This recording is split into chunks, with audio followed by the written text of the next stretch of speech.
Hello students, आइए आज हम पढ़ते हैं ट्रांसपोर्टेशन इन ह्यूमन बींग्स के बारे में। ह्यूमन बींग्स में ट्रांसपोर्टेशन का सबसे मेन ज़रिया कोई ऐसी चीज़ होनी चाहिए जो कि सारी बॉडी पार्ट्स को कनेक्ट करता हो। और ह्यूमन बींग्स में सारी बॉडी पार्ट्स को कनेक्ट करने वाली एक चीज़ है ब्लड। लेकिन ब्लड जो है वो फ्लूइड फॉर्म में होता है, इसलिए हम इसे फ्लूइड कनेक्टिव टिश्यू कहते हैं। ब्लड में 3 कंपोनेंट्स मेन होते हैं। एक होता है प्लाज्मा। प्लाज्मा में हम फूड पाते हैं, कार्बन डाइऑक्साइड ट्रांसपोर्ट होता है और नाइट्रोजनस वेस्ट ट्रांसपोर्ट होता है डिजॉल्व फॉर्म में। प्लाज्मा के अलावा ब्लड में होता है आरबीसी, जो कि ऑक्सीजन बेसिकली कैरी करता है डिफरेंट पार्ट्स को। और इसके अलावा प्लेटलेट्स होते हैं कि अगर कहीं भी डैमेज हो जाए नर्व्स में या फिर कहीं भी बेसिक उसके अलावा प्लेटलेट्स होते हैं कि अगर कहीं भी डैमेज हो जाए तो उसको रिपेयर किया जा सके, यानी क्लॉटिंग की जा सके। अब ब्लड को फ्लो करने के लिए, जगह जगह पे चीज़ें कनेक्ट करने के लिए ट्यूब्स की ज़रूरत होती है, और वो ट्यूब्स होती हैं हमारी वेन्स और आर्टरीज। इस ट्यूब के थ्रू यानी पाइप के थ्रू अगर हमें मान लीजिए पानी कहीं पहुंचाना है तो हमें एक पंप की भी ज़रूरत पड़ेगी, और ये पंप का काम करता है हार्ट। ये सारी चीज़ें आज के लेक्चर में हम कवर करेंगे। आइए बात करते हैं हार्ट के बारे में। हार्ट एक मस्कुलर ऑर्गन होता है, यानी मसल से बना होता है। इसका साइज़ जो है हमारी मुट्ठी के बराबर होता है। सेपरेट साइड्स होती हैं इसमें ऑक्सीजनेटेड और डीऑक्सीजनेटेड ब्लड के लिए। अब आप पूछेंगे कि इसकी ज़रूरत क्यों पड़ी। इसकी ज़रूरत इसलिए पड़ी क्योंकि हमारी बॉडी टेम्परेचर को मेंटेन करने के लिए ज़्यादा ऑक्सीजन यूज़ करती है। इस वजह से हमारी बॉडी में ऑक्सीजनेटेड ब्लड और डीऑक्सीजनेटेड ब्लड का अलग अलग होना बहुत ज़रूरी था। इसलिए ये सारा सिस्टम प्लेस में आया कि सेपरेट किया जाए ऑक्सीजनेटेड ब्लड को और डीऑक्सीजनेटेड ब्लड को। प्लस एक ख़ास बात यह है कि पूरी एक साइकिल में ब्लड 2 बार गुजरता है हार्ट से। इस वजह से हम इसको कहते हैं डबल सर्कुलेशन।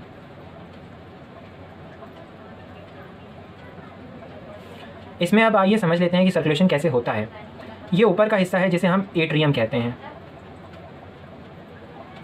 और ये नीचे का हिस्सा है जिसे हम वेंट्रिकल कहते हैं। ऊपर के हिस्से को, जिसको हम एट्रियम कहते हैं, इसकी दीवारें पतली होती हैं, थिन वॉल्ड होती हैं। सबसे पहले ब्लड यहाँ आता है, कुछ देर ठहरता है।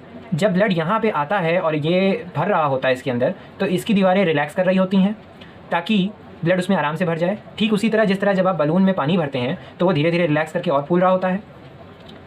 उसके बाद जब ये भर जाता है तो फिर यहाँ से जो वॉल्व आया था ये क्लोज़ हो जाता है, फिर ये कॉन्ट्रैक्ट करना शुरू करता है, और इधर का यानी एट्रियम और वेंट्रिकल के बीच का दरवाज़ा जो है, यानी ये जो वॉल्व है, ये खुल जाता है और सारा ब्लड लेफ्ट एट्रियम से लेफ्ट वेंट्रिकल में आ जाता है। जब लेफ्ट एट्रियम कॉन्ट्रैक्ट कर रहा होता है तो लेफ्ट वेंट्रिकल रिलैक्स कर रहा होता है, यानी ये ब्लड को अपने अंदर भर रहा होता है। वेंट्रिकल्स की दीवारें मजबूत होती हैं, यानी the walls of ventricle, the muscular walls of ventricles are thicker. क्यों ऐसा है? क्योंकि वेंट्रिकल्स को सारा ब्लड पूरी बॉडी में लेके जाना है। इस वजह से इसमें ज़्यादा फोर्स की ज़रूरत है। ज़्यादा फोर्स जनरेट करने के लिए मोटी मसल्स की ज़रूरत थी। इस वजह से वेंट्रिकल्स की वॉल जो है वो मोटी होती है।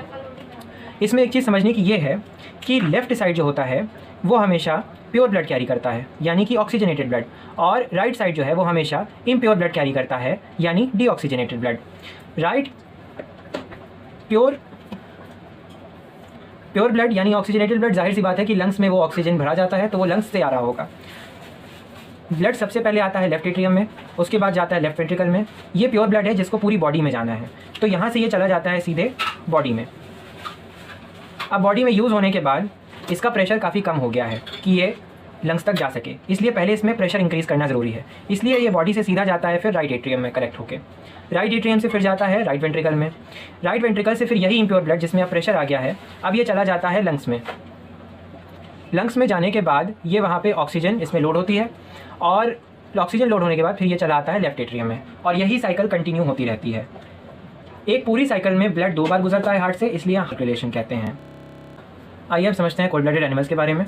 कोल्ड ब्लडेड एनिमल्स वो होते हैं जिनका टेम्परेचर उनके एनवायरनमेंट के मुताबिक वेरी करता है। उनका एनवायरनमेंट अगर कोल्ड है तो वो कोल्ड हो जाते हैं, और अगर उनके एनवायरनमेंट का टेम्परेचर ज़्यादा है तो वो खुद का टेम्परेचर भी बढ़ा देते हैं, उनको उससे कोई दिक्कत नहीं होती। एम्फीबियंस और रेप्टाइल्स के पास 3 चैम्बर्ड हार्ट है, जैसा कि आप यहाँ देख सकते हैं। 2 ऑरिकल्स हैं और 1 वेंट्रिकल होगा, और फिशेस के पास 1 ऑरिकल और 1 वेंट्रिकल होता है। लेकिन अब आप ये सोच रहे होंगे कि ये कैसे अपना प्यूरिफिकेशन करते हैं, तो ये कनेक्टेड होता है इनके गिल्स से। गिल्स यानी इनके जो गलफड़े होते हैं ये पानी में डूबे हुए होते हैं, और कॉन्स्टेंटली इसमें से पानी आ जा रहा होता है। तो इसमें ब्लड आता है, प्योर होता है, और फिर दूसरी जगह चला जाता है, फिर इम्प्योर होकर फिर आता है, फिर दूसरी जगह चला जाता है। इनकी बॉडी में सर्कुलेशन इस तरह होता है। आर्टरीज बेसिकली हार्ट से दूर लेके जाती हैं। अब अगर कोई चीज़ हार्ट से दूर लेके जा रही है तो जाहिर सी बात है कि वो वेंट्रिकल से कनेक्टेड होगी, क्योंकि वेंट्रिकल्स में ही वेंट्रिकल्स का ही ब्लड ऐसा होता है जो कि हार्ट से दूर जाता है, क्योंकि एट्रियम में तो आ रहा होता है। अच्छा, अब ये समझने की बात है कि जो भी ब्लड आर्टरी से गुजर रहा है उसमें बहुत ज़्यादा प्रेशर है। क्यों? क्योंकि वो वेंट्रिकल से कनेक्टेड है। वेंट्रिकल एक बहुत ही स्ट्रॉन्ग मस्कुलर पंप है, देयरफॉर यहाँ पे बहुत ज़्यादा प्रेशर होगा, अगर आर्टरी की दीवार पतली होगी तो वो फ़ौरन फट जाएगी। इस वजह से आर्टरी की वॉल्स थिक होती हैं। आर्टरी आगे जाके सब डिवाइड हो जाती है कैपिलरीज़ में, जो बहुत ही पतली पतली डेलिकेट लाइनिंग्स बना लेती हैं। कुछ कैपिलरीज़ तो सिंगल सेल थिक होती हैं, सिर्फ सिंगल सेल थिक। कहाँ पे पाई जाती हैं? ये पाई जाती हैं लंग्स में, जहाँ ऑक्सीजनेशन और डीऑक्सीजनेशन एक्टिविटी चल रही होती है। आइए बात करते हैं वेंस के बारे में। तो वेंस ऐसी होती हैं जो कि हार्ट की तरफ लेके जाती हैं और इनकी दीवारें पतली होती हैं। इसकी एक खासियत ये है कि इसमें जो है वॉल्स होते हैं। वॉल्स तो खैर इधर भी होते हैं, लेकिन यहाँ वॉल्स की ज़रूरत ज़्यादा होती है ताकि एक यूनिडायरेक्शनल फ्लो बना रहे। आइए समझते हैं लिम्फ के बारे में। ये एक टिश्यू है। टिश्यू के अंदर आपको सेल्स नज़र आ रहे होंगे। टिश्यू के ये सेल्स हैं तीनों। ये सेल्स के अलावा ये जो स्पेस है इसको कहते हैं हम इंटर सेल्यूलर। इंटर का मतलब है बीच में, इंटर सेल्यूलर स्पेस। इसमें एक भरा होता है एक फ्लूइड जिसे हम कहते हैं लिम्फ। ये फ्लूइड होता है जो कि लिम्फेटिक सिस्टम बनाता है। लिम्फेटिक सिस्टम की खासियत होती है कि इसी में WBC भी मौजूद होते हैं जो कि हमारी बॉडी को प्रोटेक्ट करने के लिए काम आते हैं। लिम्फ में ही आगे जाके आप देखेंगे इसमें लिखा हुआ है कि ये आगे जाकर के और सब डिवाइड होता है और उसमें लिम्फ नोड्स बन जाती हैं कि लार्जर वेन्स में खुलती हैं। Lymph carries digested and absorb fat from intestine and drains access fluid from extra cellular space back into the blood. जाहिर सी बात है कि ये जो भी डाइजेस्ट हुआ है और वहाँ से एब्जॉर्ब किया गया है इंटेस्टाइन से, उसको चेक करने की ज़रूरत है कि उसमें कोई बैक्टीरिया वगैरह तो नहीं। तो WBCs को आके एक जगह पे उन्हें चेक करने का मौका मिलता है जिसे हम कहते हैं लिम्फ फ्लूइड। वो उसके थ्रू होके गुजरते हैं।